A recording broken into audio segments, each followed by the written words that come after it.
جیسا کہ ہم نے اکثر سنا ہے کہ فلاں جگہ پر فلاں شخص زندہ ہو گیا ہے، اس نے مرنے کے بعد کا حال سنا دیا اور پھر مر گیا۔ اسی قسم کا ایک عذاب قبر سے متعلق گلگت میں پیش آیا، جس کے بارے میں بتاتے ہیں کہ ایک شخص قبرستان کے پاس سے گزر رہا تھا کہ اس نے کسی قبر سے یہ آواز سنی کہ مجھے باہر نکالو، میں زندہ ہوں۔ جب ایک دو مرتبہ اس نے آواز سنی تو اس نے یہ سمجھا کہ یہ میرا وہم ہے، لیکن جب اس نے یہ مسلسل آوازیں سنی تو اس کو یقین ہونے لگا۔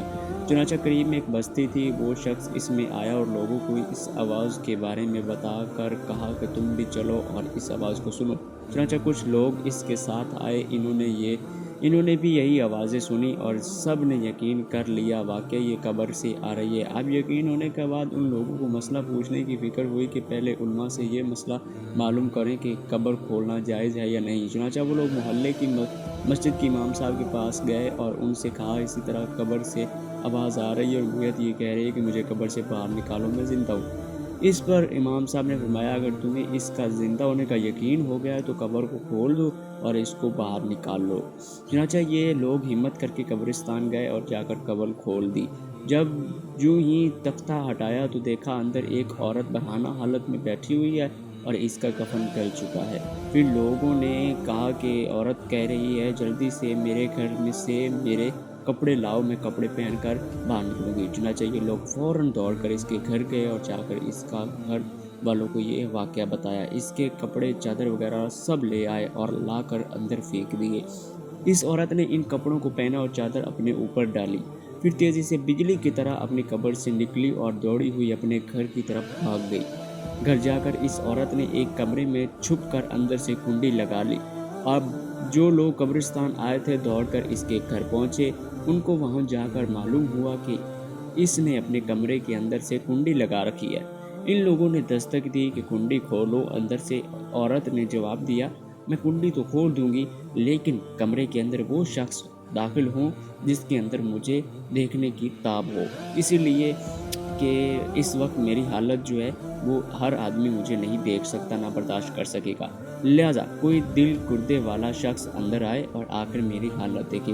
اب سب لوگ اندر جانے سے ڈر رہے تھے، مگر دو چار آدمی جو دلیر تھے اندر گئے۔ لوگوں نے کیا دیکھا کہ وہ عورت اپنے آپ کو چادر میں چھپائی بیٹھی ہوئی تھی۔ جب یہ لوگ اندر پہنچے تو اس عورت نے سب سے پہلے اپنا سر کھولا۔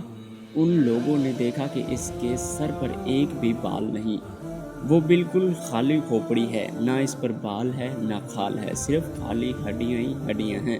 لوگوں نے اس سے پوچھا تیرے بال کہاں گئے؟ اس کے بعد اس عورت نے اپنے منہ سے کپڑا ہٹایا۔ جب لوگوں نے اس کا منہ دیکھا تو اتنا خوفناک ہو چکا تھا کہ سوائے دانتوں کے کچھ نظر نہیں آیا۔ اوپر کا ہونٹ موجود تھا اور نیچے کا ہونٹ موجود نہیں تھا، بالکل 32 کے 32 دانت سامنے جڑے ہوئے نظر آ رہے تھے۔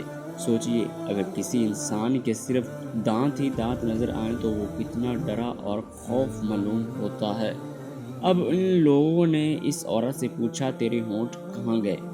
اس عورت نے جواب دیا میں اپنے ہونٹوں پر لپسٹک لگا کر نامحرم مردوں کے سامنے جایا کرتی تھی، اس کی سزا میرے ہونٹ کاٹ لیے گئے ہیں، اس لیے اب میرے چہرے پر ہونٹ نہیں ہیں۔